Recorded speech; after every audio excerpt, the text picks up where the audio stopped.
My advocacy revolves around participatory governance in almost everything that involves a good quality of life.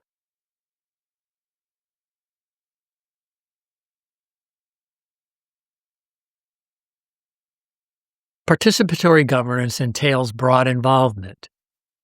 It entails accessible information, transparency, accountability, and that leads to trust in decision making.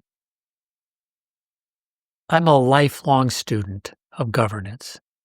I've studied it in families, teams, communities, organizations, healthcare, research, and various other settings.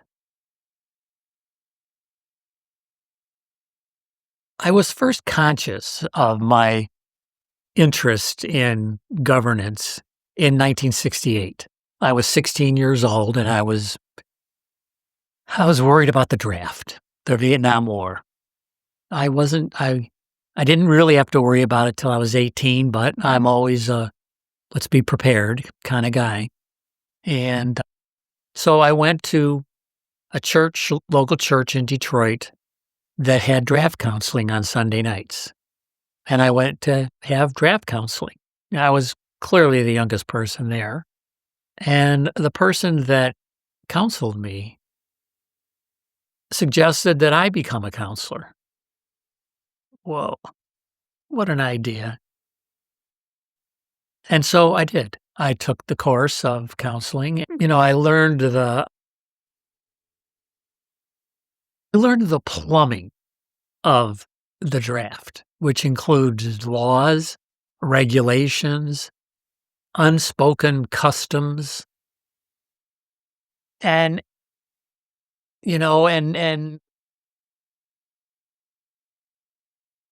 people making decisions, people moving paper, massive numbers of kids like me or really older than me processing through that system.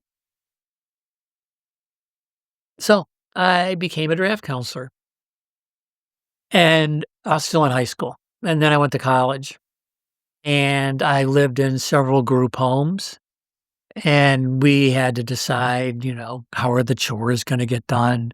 Who was cooking? Who was shopping? How are the bills going to get paid? What kind of behavior was okay? And at university, there were rallies. And I wanted to know, how are these rallies organized?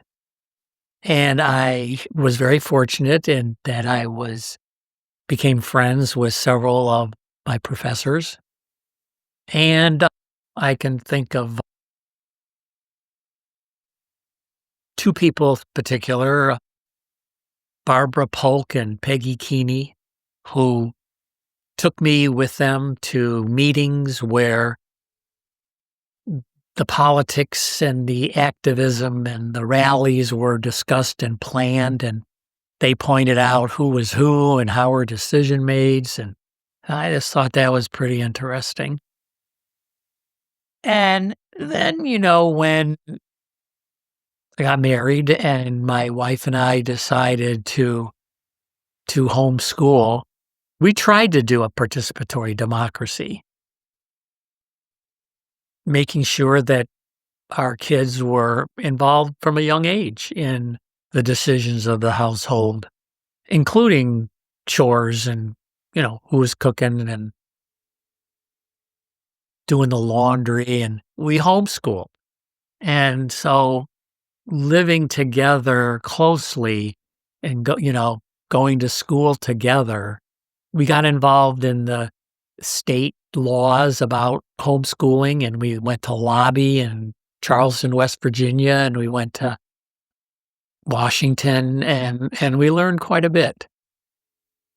And when we lived in West Virginia, we were part of an intentional community.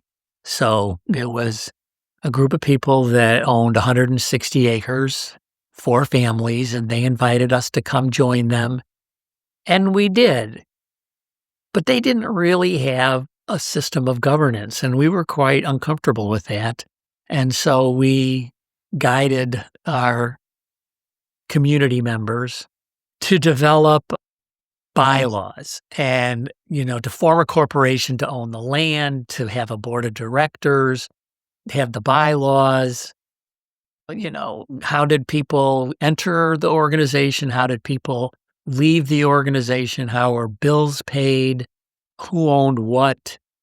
What did land mean? What did we built a house? What did it mean building a house?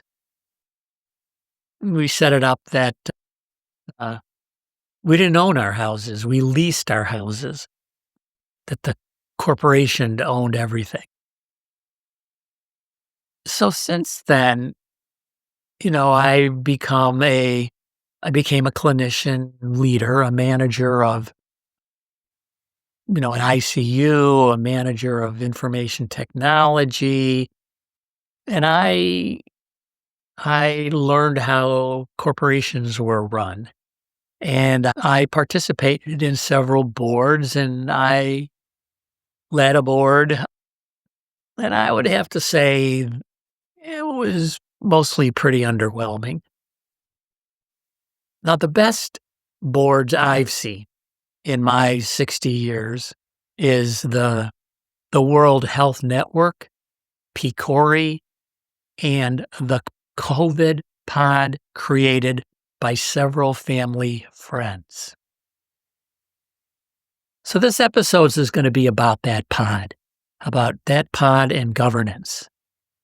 I spoke with Bevan Croft and David Weintraub, who represent 4 couples with pre and primary school children who formed a pod to manage their children's education, and they were neighbors in a community, and they managed their lives together while remaining safe. I've known Bevan since 2007. We're fast friends. I officiated at her wedding.